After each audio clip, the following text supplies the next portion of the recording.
Alors, chers amis, je vous salue. Alors, aujourd'hui, nous allons parler des ordres de déportation aux États-Unis. Si vous avez été ordonné déporté, c'est-à-dire vous avez été ordonné de quitter le territoire américain, cette vidéo s'adresse à vous. Alors, il y a un distinguo que je dois établir de prime abord, qui est que la validité des ordres de déportation, c'est-à-dire la punition, varie de 5 ans, 10 ans et puis 20 ans.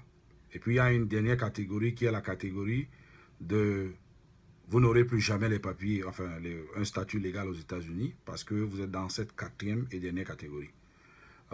Pour cette catégorie-là, il n'y a rien qu'on puisse faire pour vous. Alors, dans les trois premières catégories, vous aurez pu être déporté parce que vous n'avez pas comparu devant le juge ou alors que vous avez comparu devant un juge et que vous n'avez pas pu le convaincre de vous garder aux États-Unis.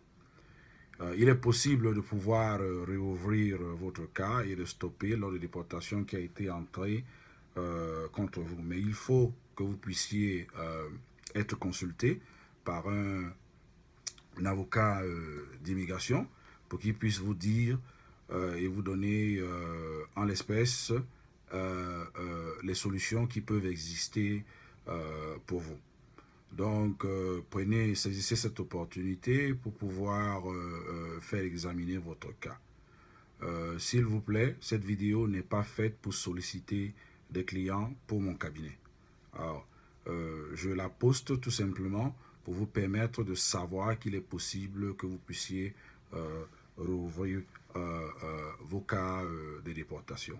Il est aussi important pour moi de préciser que si le juge vous a donné déporté et que vous n'avez jamais quitté le territoire américain, cette vidéo s'adresse à vous. Parce que si vous avez quitté le territoire américain et que vous avez respecté les conditions de déportation, il est probable que vous puissiez appliquer pour la réadmission aux États-Unis et suivre les différentes conditionnalités y attachées. Donc, il sera possible pour vous de pouvoir être réadmis aux États-Unis et puis d'avoir un statut légal après avoir servi votre punition. Donc, voilà quoi. Alors, ne postez pas, s'il vous plaît, vos informations personnelles sur la page YouTube pour des raisons de protection privée. Hein, et puis, bon, n'hésitez pas de me contacter ou bien de contacter un spécialiste, ok? Allez, bonne journée.